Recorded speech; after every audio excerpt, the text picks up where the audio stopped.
Hello friends, आपका मेरे YouTube channel पर स्वागत है। आज फिर हाजिर हूँ मैं एक नई कहानी के साथ। होप कि आपको कहानी अच्छी लगे और ऐसी ही नई कहानियों के लिए वीडियो को लाइक, शेयर और कमेंट करना ना भूलें। और साथ ही अगर आप मेरे चैनल पर नए हैं तो चैनल को सब्सक्राइब जरूर करें। जेठ के महीने की दोपहरी का समय था। आकाश में सूर्य अपनी किरणें फैलाए हुए था। भयंकर लू धूल उड़ाती हुई संसार को भून डालना चाहती थी। इसी भयंकर गर्मी और लू से बचने के लिए सभी अपने अपने घरों में छिपे बैठे थे। एक बुढ़िया का घर मोहल्ले के एक कोने में था। वह दरवाजा बंद किए हुए चरखे से सूत काट रही थी। पास में उसका 10 वर्ष का पोता बैठा अपनी दादी से मीठी मीठी बातें कर रहा था। सहसा किसी ने दरवाजा खटखटाया। बुढ़िया के पोते ने दरवाजा खोला। 4 जवान सभ्य वेश में सामने खड़े थे। वास्तव में ये डाकू थे। उनमें से एक ने बुढ़िया को पुकार कर कहा, माताजी, धूप बहुत तेज है। लू से शरीर भुना जा रहा है। कहीं वृक्ष की छाया तक नहीं मिली। प्यास भी बहुत जोर से लगी है।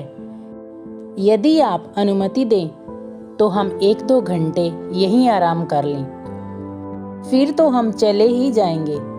बुढ़िया ने उस जवान को इस प्रकार बातें करते हुए देखा तो उसे अपने पुत्र की याद आ गई, जो पास बैठे पोते का पिता था और लू लगने से स्वर्ग का वासी हो चुका था। वह इन्हें अपरिचित समझकर भी आने से रोक न सकी। उसने कहा, बच्चों, आओ, यह तुम्हारा ही घर है। तुम पानी भी पियो और आराम भी करो। जब जी चाहे चले जाना। बुढ़िया ठंडे घड़े के पानी में नींबू का रस मिलाकर शरबत तैयार करने लगी। यह सोच रही थी, बेचारे प्यासे हैं, शरबत पिलाकर इनकी प्यास बुझाऊंगी। इसी बीच उन जवानों में से एक ने पैंट की जेब से पिस्तौल निकाली और दरवाजे पर खड़ा हो गया। उसने बुढ़िया और पोते को पुकार कर कहा, तुम दोनों में से किसी ने भी भागने की चेष्टा की तो गोली से उड़ा दिए जाओगे। बुढ़िया और पोता कमरे में ही बैठे रहे। 3 जवानों ने घर का कीमती माल बांधा। सामान बांधकर चारों डाकू चलने को तैयार हुए ही थे कि बुढ़िया ने कहा, बच्चों, मैं तो तुम्हें पहले ही कह चुकी हूँ कि यह घर तुम्हारा अपना है।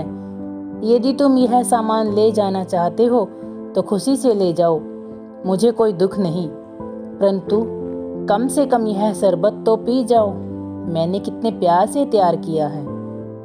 पिस्तौल वाले डाकू ने देखा कि बुढ़िया का हृदय कितना पवित्र और प्रेम से परिपूर्ण है।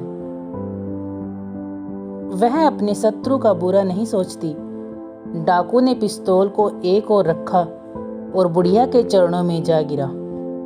बोला, माँ, यदि तुमने हमें पुत्र समझा है तो हम भी तुम्हें अपनी माँ समझते हैं। ले, यह तेरा सामान पड़ा है, हमें इसकी आवश्यकता नहीं। हाँ, प्यार से तैयार किया हो यह शरबत हम अवश्य पिएंगे। यह कहकर चारों ने शरबत पिया, बुढ़िया को प्रणाम किया और बिना कुछ लिए ही घर से निकल गए। जाती बार कह गए, माँ, हम फिर तेरे दर्शन करेंगे, परंतु कब? जब हमारा हृदय भी तुझ जैसा पवित्र हो जाएगा। हम तेरे अच्छे पुत्र बनकर ही तेरे पास पहुंचेंगे। कहते हैं कि इन चारों ने इस घटना के बाद डाके डालने छोड़ दिए और परिश्रम से पैसा कमाने लगे। एक दिन वर्षा की झड़ी लगी थी कि सहसा चारों जवान फिर आ पहुंचे। बुढ़िया को प्रणाम किया और उसके चरणों में अपनी पवित्र कमाई भेंट करके कहा, माँ, यह हमारी मेहनत की कमाई है। यह हम तुझे भेंट करने आए हैं। तूने अपने व्यवहार से हमें डाकू से चरित्रवान मनुष्य बना दिया है। हम तेरे कृतज्ञ हैं।